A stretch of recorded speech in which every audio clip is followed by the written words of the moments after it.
Well, it's just we don't have evidence that we're going to get national, federal deregulation of AI. Tariffs is not a good thing for Tesla, and any repeal or attempted repeal of the IRA would really be bad for Tesla. So, other than the fact that the CEO has a relationship with the president-elect, I don't really see why it would benefit shares of Tesla. Do you have any confidence that he could stop those bad things from happening to the company? I mean, we saw the first go around, 2018, 2019. I mean, it was more of a threat, so it didn't really happen.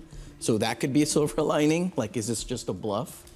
I don't know. I don't know what's inside the hearts of these individuals. Well, I mean, what about dark matter? Don't you understand? I mean, I guess that this is sort of the question that we were just hearing about, which is like, how do you put some sort of price tag on a relationship that seems incredibly interconnected, and where there is one person who clearly has an ear into Donald Trump? Okay, so here's where I would probably agree is, remember, like, autonomy is like 70% of my Tesla valuation, right? Yep. Robotaxi, FSD. If there is federal deregulation, that would be tremendous for Tesla. Not just Tesla, a lot of companies doing autonomy. So if that happens, sure, we just don't have evidence of it. The only commentary we've heard has been in Trump rallies to saying the opposite. But Tom, we have a little bit of evidence, right? Trump 1.0, Tim Cook was dealing with some issues with Apple, called the president kind of, I think, you know, leaning on his ego a little bit, and then said, can I come in and talk to you about it? And then Trump had a much better relationship with Tim Cook. Couldn't Elon Musk maybe get carve-outs for tariffs, but then also get deregulation on the back end? Because of his relationship and given how Trump likes to run his White House, he's in a prime position. Well, the optics of how do you single out one automaker versus another, you know. Biden administration did it. They had GM over and didn't have Tesla when they had this whole EV announcement. Yeah, but that was more of optics, right? Because of the UAW situation. That wasn't an actual policy. I think it'd be very difficult to give preferential treatment to one OEM and not the others. We saw clean tech get destroyed. Shares of clean tech stocks got destroyed. The same beneficiaries as Tesla, energy storage, EV credits, etc., making batteries.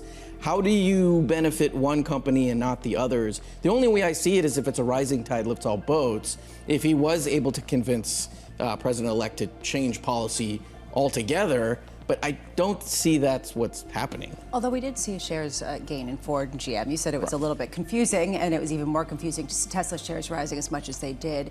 There is a larger question about de-emphasizing some of the shift in terms of composition of autos that they make, and that could potentially really benefit their business models, especially if the transition has been sort of forced upon them a little bit too quickly.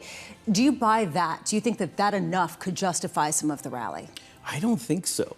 I think if you look at the investment, GM is actually the biggest battery maker in the US, right? More than Tesla. And Ford's talked openly about how, look, if they were to change their pivot the situation now away from BEVs, what if the next administration comes in and is more restrictive and it makes you sell EVs more? Like, they've already gone down this path. And again, all you have to do is look at what happened in 2018, 2019. Threats of tariffs were problematic, not just to the OEMs, but the supplier base. They're very broad based on their exposures. And also, like, I understand the competitive argument, right? Like, fine, maybe there's less Mercedes or BMWs, but the person buying a Chevy Silverado pickup truck, it's not like, and he's going to be like, well, I was going to get an E-Class, but now I'm going to get a Silverado. They don't really compete against each other, you know. I'd rather have the Silverado anyway, for what it's worth. For what it's worth. I got a message a moment ago as you were talking about autonomous driving. And this individual, Bloomberg subscriber, said, regulation isn't the problem with full self-driving, it's getting it to work. What is the biggest problem, regulation or getting it to work? And do you need looser regulation to achieve the other? Well, there's a difference between full self-driving and then robotaxi. On FSD, regulation is important, I would argue, to incent people to purchase the product, right? Everyone thinks they're a good driver. It's hard to sell safety. But if it's mandated, like airbags and seatbelts, right, saves lives, that I think would be important to push it over, absolutely. But that's like a state-by-state issue. I mean, a federal law to mandate a level 2 plus, I don't know if I see that happening with a new administration. I think some of the things we're doing also will be hopefully helpful to other countries, because with the new administration, there's less interest in interfering with the affairs of other countries. You know, I think a lot of there's the times the United States has been kind of pushy in international affairs, which may resonate with a number of members of the audience. And I think we should, in general, leave other countries to their own business. And basically, America should mind its own business, you know, rather than push for regime change all over the place. We do need to delete entire agencies as opposed to leave part of them behind. Because if you leave part of them behind, it's easy. It's kind of like leaving a weed. If you don't remove the roots of the weed, then it's easy for the weed to grow back. But if you remove the roots of the weed, it doesn't stop weeds from ever growing back, but it makes it harder. So we have to really delete entire agencies, many of them. Grok 3 has very, very powerful reasoning capabilities. In the tests that we've done thus far, Grok 3 is outperforming anything that's been released that we're aware of. So that's a good sign. Yeah, it's in fact, at times I think Grok 3 is kind of scary smart. You're like, wow, this thing's smart. It's kind of scary. Grok 3 is scary. It's like, wow, this thing's, you know, it comes up with solutions that you didn't even think were, like you wouldn't even anticipate, you know, not obvious solutions.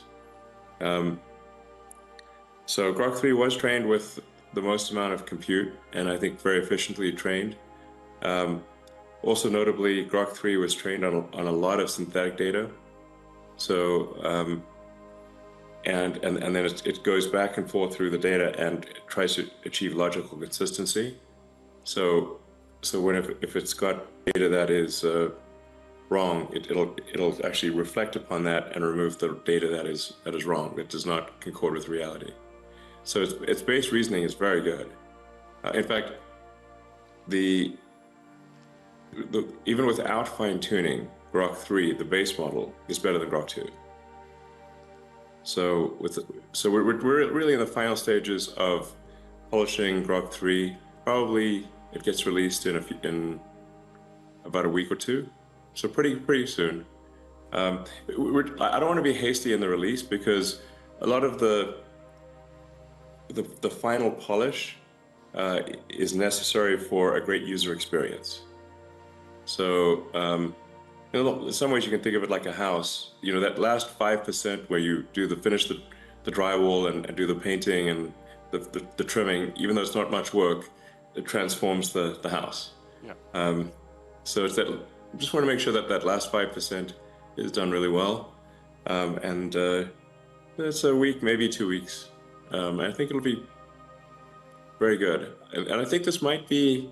We think it'll be better than anything else. And then maybe this might be the last time that any AI is better than Grok.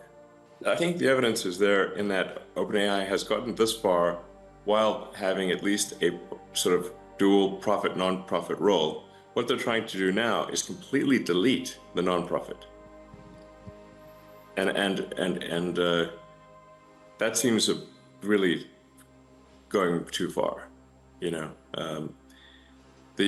I provided all of the funding for OpenAI in the beginning, for the first almost $50 million, for nothing, as a nonprofit, and it was meant to be open source.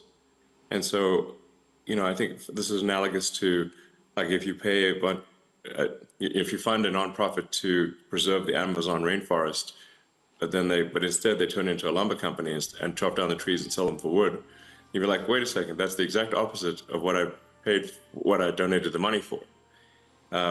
So OpenAI is meant to be open source, nonprofit, and now it is closed. They changed the name to Closed for Maximum Profit AI. Closed for voracious profit. I mean, they're like, whoa, are they after money next level? So Why does this change need to occur?